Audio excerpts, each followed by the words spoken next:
Welcome back everyone. हमारे Indian constitution में 6 fundamental rights हैं और फर्स्ट फंडामेंटल राइट है राइट टू इक्वालिटी।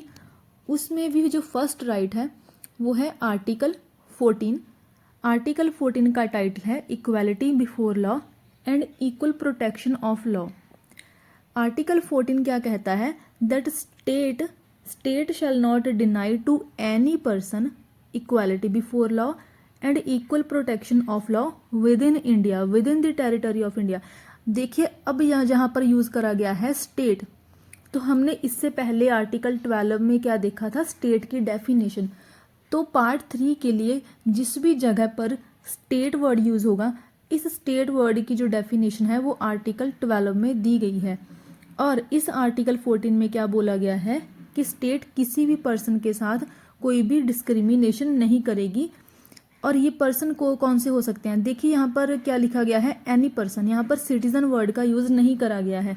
हमारे जो फंडामेंटल राइट्स हैं वो कुछ फंडामेंटल राइट्स तो सिर्फ और सिर्फ सिटीजन्स के लिए ही हैं, लेकिन कुछ फंडामेंटल राइट्स सिटीजन्स के पास भी हैं और वो सेम फंडामेंटल राइट्स फॉरेनर्स को भी अवेलेबल हैं। So article 14 is such right जो कि सिर्फ सिटीजन को ही नहीं, ये फॉरेनर्स को भी अवेलेबल है। फॉरेनर्स भी इसका यूज कर सकते हैं। प्लस ये लीगल पर्सन्स को भी अवेलेबल है। लीगल पर्सन्स कौन से हो सकते हैं? जैसे कि कोई कंपनीज हो, रजिस्टर्ड सोसाइटीज हो, या फिर कोई भी कॉरपोरेशन। तो इन किसी भी पर्सन के पास स्टेट कोई भी डिस्क्रिमिनेशन नहीं करेगी। स्टेट इनको इक्वालिटी बिफोर लॉ और equal protection of law deny नहीं करेगी। अब हम देखेंगे ये equality of before law and equal protection of law क्या होता है। Equality before law British origin का कॉन्सेप्ट है, ये ब्रिटेन से लिया गया है। और जो इक्वल प्रोटेक्शन ऑफ लॉ है इसको अमेरिकन कॉन्स्टिट्यूशन से लिया गया है। इक्वालिटी बिफोर लॉ एक नेगेटिव कॉन्सेप्ट है और इक्वल प्रोटेक्शन ऑफ लॉ एक पॉजिटिव कॉन्सेप्ट है। अब हम देखेंगे कि ये नेगेटिव कैसे है और ये पॉजिटिव कैसे है। इक्वालिटी बिफोर लॉ एक नेगेटिव कॉन्सेप्ट है क्योंकि ये किसी भी पर्सन को स्पेशल प्रिविलेज नहीं देता है। किसी भी पर्सन को कोई भी स्पेशल स्टेटस नहीं देता है। जैसे कि लक्ष्मीकांत का आप फर्स्ट ए जो पार्ट है वो रीड कर सकते हो, that is the absence of any special privilege in favour of any person. किसी को भी ये राइट, ये जो इक्वालिटी बिफोर लॉ है, किसी को भी ये स्पेशल प्रिविलेज नहीं देगा। मतलब कि इसने स्टेटस को छीन लिया, कुछ जो स्पेशल प्रिविलेज थी किसी के पास उसको छीन लिया। इसीलिए ही ये क्या है, एक नेगेटिव कॉन्सेप्ट। दूसरा इसमें क्या बोला गया है, equal subjection of all persons to the ordinary law of land administered by ordinary law courts. देखिए, किसी भी कंट्री के अपने अपने लॉज होते हैं और उन लॉज की इन्फोर्समेंट की रिस्पॉन्सिबिलिटी किसके पास होती है? जुडिशरी के पास। अगर किसी लॉ की वायोलेशन हुई है तो उस वायोलेशन से रिलेटेड कौन उस चीज़ को हैंडल करेगा? जुडिशरी। तो इसमें क्या बोला गया है कि सारे के सारे जितने भी इंडिया में पर्सन्स होंगे उनके लिए लॉ सेम होगा, इस कंट्री का लॉ सेम होगा। और अगर इस लॉ की वायोलेशन होती है तो जुडिशरी सारे के सारे पर्सन्स को इक्वली ट्रीट करेगी। किसी को भी कोई स्पेशल प्रिविलेज या फिर किसी को भी कोई स्पेशल स्टेटस नहीं दिया जाएगा।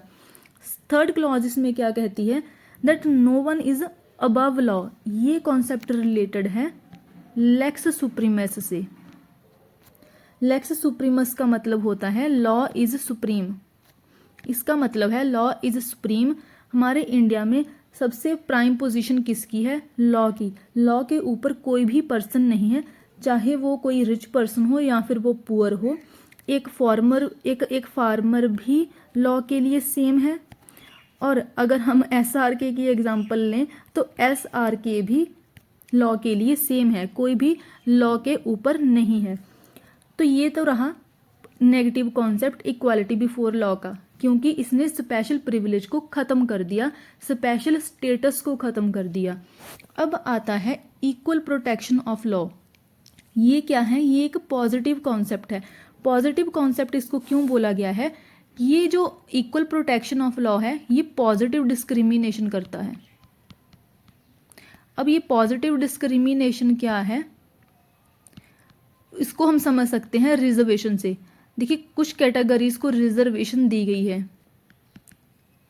बहुत सारे इसके अगेंस्ट प्रोटेस्ट भी होते हैं, लेकिन जो गवर्नमेंट होती है उसकी जस्टिफिकेशन क्या होती है कि इन कैटेगरीज के साथ हिस्टोरिकली डिस्क्रिमिनेशन होता आ रहा है। इनका जो स्टेटस है वो अगर हम अंबानी के साथ कंपेयर करें तो इन लोगों का जो स्टेटस है वो बहुत ही लोअर है। अगर इनको रिलेटिवली इक्वल लेके आना है तो उसके लिए कुछ ना कुछ स्पेशल इनको प्रिविलेज देनी होगी। तो इस इक्वल प्रोटेक्शन ऑफ लॉ ने क्या करा है, स्पेशल प्रिविलेज दी है किन लोगों को, जिनको ज़रूरत है, पुअर लोगों को। तो इसने क्या करा है, इसने पॉजिटिव डिस्क्रिमिनेशन करा है। इसको हम कैसे समझ सकते हैं, जैसे कि इसमें बोला गया है like should be treated alike. इसका मतलब क्या है कि अगर देखिए इसको समझ सकते हैं हम एसआर के ही एग्जाम्पल से ही। अगर एसआर के टैक्स कुछ टैक्स जो है वो एसआर के पे कर रहा है और एक पुअर इंसान इनडायरेक्ट जितनी वो कमोडिटीज़ बाय करता है उसमें वो इनडायरेक्ट टैक्स पे करता है, लेकिन जो ये टैक्स पे करता है वो बहुत कम होता है as compare to the tax paid by SRK. तो क्या एसआर के ये बोल सकता है कि उसके साथ डिस्क्रिमिनेशन हो रहा है? नहीं, एसआर के ये चीज़ नहीं बोल सकता, क्योंकि under equal protection of law इन पुअर लोगों को कुछ स्पेशल प्रिविलेज दी गई हैं। Like should be treated alike को हम ऐसा भी बोल सकते हैं that equals to be treated equally, equals to be treated equally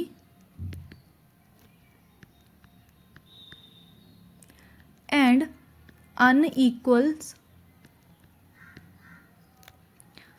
to be treated unequally. अब इसका मतलब क्या है कि जो लोग इक्वल सिचुएशंस में हैं, जैसे कि अगर एसआरके को सलमान खान के साथ कंपेयर करें तो इनकी सिचुएशंस इक्वल हैं, इनकी लग्जरियस लाइफ है दोनों की, तो इनको तो इक्वल ट्रीट करा जाएगा। लेकिन अगर हम इन दोनों पर्सन्स को किसी पुअर इंसान के साथ कंपेयर करें या फिर किसी फार्मर के साथ, तो कंडीशंस और सर्कमस्टांसेस दोनों ही चेंज हो जाती हैं। तो अब ये कौन है, ये पर्सन है एक अनइक्वल, जिसको ज़्यादा अटेंशन की ज़रूरत है as compare to SRK and Salman Khan. तो इनको थोड़ी सी स्पेशल प्रिविलेज दी जाएगी। तो यही चीज़ है like should be treated alike और equals to be treated equally and unequals to be treated unequally. Next इसमें क्या बोला गया है, equal treatment under equal circumstances. इसका मतलब क्या है कि अगर सेम ही चीज़ है वैसे तो, जैसे कि अगर हम फार्मर्स की ही बात करें, जितने भी हमारे इंडिया के फार्मर्स हैं उनको अगर लें तो उन सबकी कंडीशंस, ऑलमोस्ट सबकी कंडीशंस क्या होंगी, इक्वल होंगी, सारे के सारे इक्वल सर्कमस्टांसेस के अंडर होंगे। तो इनके साथ जो ट्रीटमेंट भी होगा वो इक्वल ट्रीटमेंट होगा। अगर दो फार्मर्स, एक रिच फार्मर है और एक पुअर फार्मर है, ये दोनों सुप्रीम कोर्ट के पास जा रहे हैं, तो लेकिन ये कौन से हैं, ये सारे के सारे फार्मर्स हैं, तो इनके साथ ट्रीटमेंट भी सुप्रीम कोर्ट के द्वारा इक्वल ही करा जाएगा। देन उसके बाद इसमें क्या बोला गया है, same law under similar situations, that is similar application of same law to all persons who are similarly situated. ये भी सिचुएशंस की ही बात करता है। इसमें भी स्टेट अंडरटेक्स सिचुएशन और सर्कमस्टांस इनटू कंसिडरेशन, मतलब कि सिचुएशंस की बात करी गई है। तो दोनों में डिफरेंस क्या है, इक्वालिटी बिफोर लॉ क्या करता है, सेम ट्रीट करता है लेकिन स्पेशल प्रिविलेज किसी को भी नहीं देता। और जो इक्वल प्रोटेक्शन ऑफ लॉ है ये भी सबको सेम ट्रीट करता है लेकिन ये कुछ स्पेशल प्रिविलेज देता है। जैसे कि हम रिजर्वेशन की बात करते हैं, एससी और एसटीज़ को रिजर्वेशन की ज़रूरत होती है क्योंकि ऐसे शेड्यूल्ड कास्ट उनके साथ हिस्टोरिकली डिस्क्रिमिनेशन हुआ है, उनका जो स्टेटस है एज़ कम्पेयर टू कुछ जनरल कैटेगरीज के लोगों के कंपैरिजन में सेम नहीं है। डिस्क्लेमर यहाँ पर ये, I am not favouring any caste, मैं बस जनरल बता रही हूँ कि जो ऐसी कम्युनिटी के लोग हैं उनके साथ हिस्टोरिकली डिस्क्रिमिनेशन हुआ है, तो इसीलिए ही under equal protection of law ये reservation equal protection of law में नहीं है, ये एक अलग अलग आर्टिकल में है, लेकिन मैं एग्जांपल दे रही हूँ कि जो रिजर्वेशन है, इस इक्वल प्रोटेक्शन जो लॉ है, इक्वल प्रोटेक्शन ऑफ लॉ, इसकी हम एग्जांपल बोल सकते हैं ये रिजर्वेशन, जो कि एक पॉजिटिव डिस्क्रिमिनेशन है और इसी को ही हम अफर्मेटिव एक्शन भी बोलते हैं। नाउ नेक्स्ट इसमें क्या आता है, जो इक्वालिटी बिफोर लॉ का कॉन्सेप्ट है, पहले तो ये एक बेसिक स्ट्रक्चर का ही पार्ट है। तो एवी डाइसी जो एक ब्रिटिश ज्यूरिस्ट थे, उन्होंने कॉन्सेप्ट दिया था रूल ऑफ लॉ का। तो जो हमारा इक्वालिटी बिफोर लॉ है, equality before law rule of law का ही एक एलिमेंट है, रूल ऑफ लॉ के अंडर ही एक ये कॉन्सेप्ट है। 3 प्रिंसिपल्स हैं रूल ऑफ लॉ में। फर्स्ट रूल ऑफ लॉ का मतलब क्या है, lex supremus, that is law is supreme. अब रूल ऑफ लॉ के अंडर 3 प्रिंसिपल्स हैं। फर्स्ट इज किसी भी ऑर्बिट्रेरी पावर की एब्सेंस होना, absence of any arbitrary power. अब इसका क्या मतलब है कि किसी भी के साथ अगर किसी को भी पनिशमेंट देनी है तो पनिश उसको तभी ही करा जा सकता है अगर उसने लॉ की वायोलेशन करी है। अदरवाइज ऑर्बिट्रेरी कोई भी गवर्नमेंट किसी भी पर्सन को पनिश नहीं कर सकती है। तो ये क्या है, absence of arbitrary power. Next is equality before law, जो कि हमारे इंडियन कॉन्स्टिट्यूशन आर्टिकल 4 में यूज करा गया है, इसको हमने ऑलरेडी देख लिया है। अब ये last is primacy of rights of individuals. इसमें क्या बोला गया है कि राइट्स सबसे ज़्यादा इम्पॉर्टेंट हैं, राइट्स सबसे ज़्यादा इम्पॉर्टेंट हैं। इन राइट्स से कॉन्स्टिट्यूशन बना है। लेकिन क्या हमारे इंडिया का कॉन्स्टिट्यूशन इस चीज़ को फॉलो करता है? तो हमारा इंडिया का कॉन्स्टिट्यूशन इसको फॉलो नहीं करता है, क्योंकि हमारे यहाँ पर क्या है, हमारे संविधान में, हमारे कॉन्स्टिट्यूशन में कुछ राइट्स रखे गए हैं और फिर लोगों को बोला गया है कि यस आपके पास ये राइट्स हैं और आप इनको एंजॉय कर सकते हो, इनके अंडर जो भी प्रोविजंस हैं उनको एंजॉय कर सकते हो। तो ये जो primacy of rights of individuals है, ये सिर्फ और सिर्फ ब्रिटेन में ही है, ना कि इंडिया में। इंडिया में ये दोनों चीज़ें हैं, ऑर्बिट्रेरी पावर की एब्सेंस होना और इक्वालिटी बिफोर लॉ, ये दोनों चीज़ें इंडिया में हैं, लेकिन primacy of rights of individuals India में नहीं है। ये मैंने ऑलरेडी बता दिया है कि rule of law basic structure का पार्ट है। बेसिक स्ट्रक्चर को इससे पहले वाली वीडियो में हमने देखा था कि केशवानंदा भारती केस के अंडर इस डॉक्ट्राइन का ओरिजिन हुआ था। देन उसके बाद ये जो आर्टिकल 14 है, ये एक एब्सोल्यूट राइट नहीं है, ये एक एब्सोल्यूट राइट नहीं है, इसमें कुछ एक्सेप्शंस हैं। इसमें जो हमें इक्वालिटी बिफोर लॉ और इक्वल प्रोटेक्शन ऑफ लॉ मिला है, उससे रिलेटेड कुछ एक्सेप्शंस हैं। वो एक्सेप्शंस क्या हैं कि प्रेसिडेंट और जो गवर्नर हैं, president of India and governors of state, उनको आर्टिकल 361 के अंडर कुछ इम्यूनिटीज़ मिली हुई हैं। अब वो इम्यूनिटीज़ क्या हैं? सबसे पहले तो जब तक वो अपने ऑफिस में हैं, जब तक उनकी ऑफिशियल टर्म चल रही है, तब तक वो कोई भी जो काम करते हैं उसके लिए वो किसी भी कोर्ट को आंसरेबल नहीं है।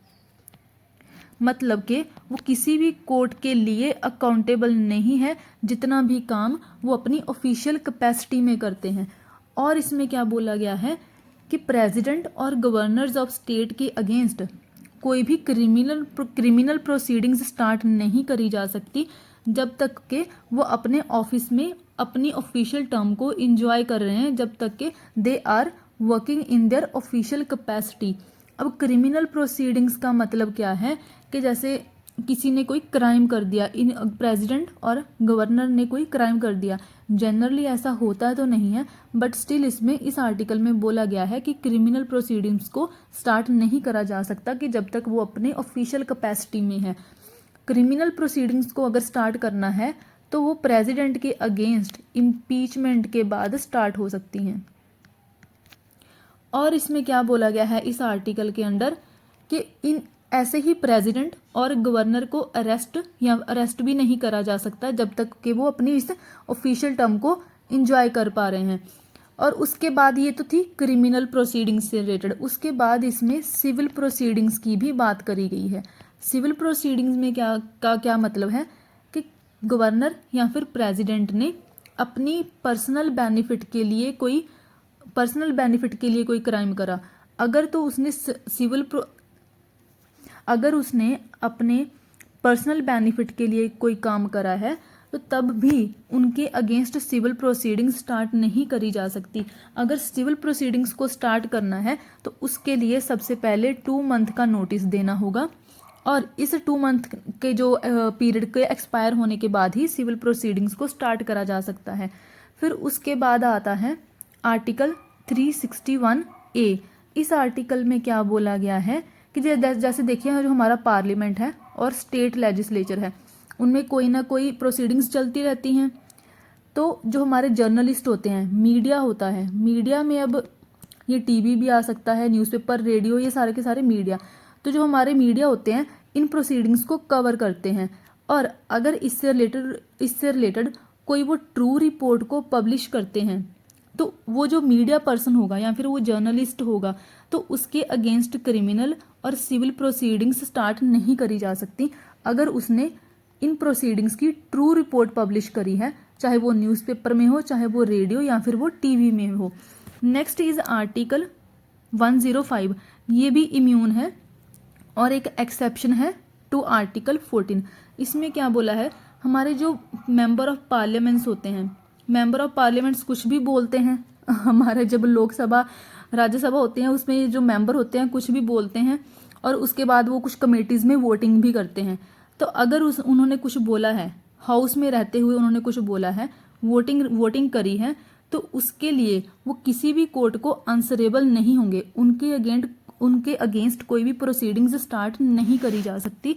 ये है अंडर आर्टिकल 105। ऐसे ही सेम स्टेट लेजिस्लेचर के लिए, स्टेट लेजिस्लेचर के जितने भी एमएलएज होंगे वो हाउस में कुछ भी कहते हैं या कोई भी वोटिंग करते हैं उसके लिए वो लायबल नहीं होंगे। तो वो अंडर आर्टिकल ये एक क्या है, एक्सेप्शन है, और इसको रखा गया है आर्टिकल 194 में। फिर उसके बाद आता है आर्टिकल 31C। ये बहुत इंपॉर्टेंट है, इसको हम अलग से देखेंगे भी बाद में। ये जो आर्टिकल है ये पोलर ऑपोजिट है आर्टिकल 14 का। इसमें क्या कहा गया है कि जिस जगह पर आर्टिकल 31C इम्प्लीमेंट होगा उस जगह पर आर्टिकल 14 की इम्पोर्टेंस खत्म हो जाएगी। मतलब कि आर्टिकल 14 के अंदर 2 आर्टिकल रखे गए हैं, 39 क्लॉज 6 एंड 39C। 39 क्लॉज 6 जो है वो ये बी है। आर्टिकल 39B जो है वो इक्विटेबल डिस्ट्रीब्यूशन की बात करता है, डीपीएसपी का ये पार्ट है। और जो आर्टिकल 39C है वो prevention of concentration of wealth की बात करता है। तो ये क्या कहा गया है कि अगर जिस केस में भी जब भी आर्टिकल 31C को इम्प्लीमेंट करा जाएगा उस केस में अगर आर्टिकल 14 वायोलेट भी होता है तो कोई भी पर्सन ये नहीं बोल सकता कि उसका फंडामेंटल राइट जो है उसकी वायोलेशन हो रही है, क्योंकि जो आर्टिकल 31 है उसकी इम्पोर्टेंस आर्टिकल 14 से ज़्यादा है। तो लक्ष्मीकांत में जैसे लिखा हुआ है, where article 31C comes in article 14 goes out, मतलब कि इसकी इम्पोर्टेंस इससे बहुत ज़्यादा है। उसके बाद इसमें एक्सेप्शन है डिप्लोमेटिक इम्यूनिटीज़ की। डिप्लोमेटिक इम्यूनिटीज़ का मतलब है जैसे कि कुछ फॉरेन सॉवरेन्स होते हैं, एम्बेसडर्स होते हैं, डिप्लोमेट्स होते हैं, उनको भी क्रिमिनल एंड सिविल प्रोसीडिंग्स से इम्यूनिटी होती है। ऐसे ही यूनाइटेड नेशंस की जितनी भी ऑर्गेनाइजेशंस होंगी, उनकी एजेंसीज होंगी, उनको भी डिप्लोमेटिक इम्यूनिटी हो रहती है। तो ये था आर्टिकल 14।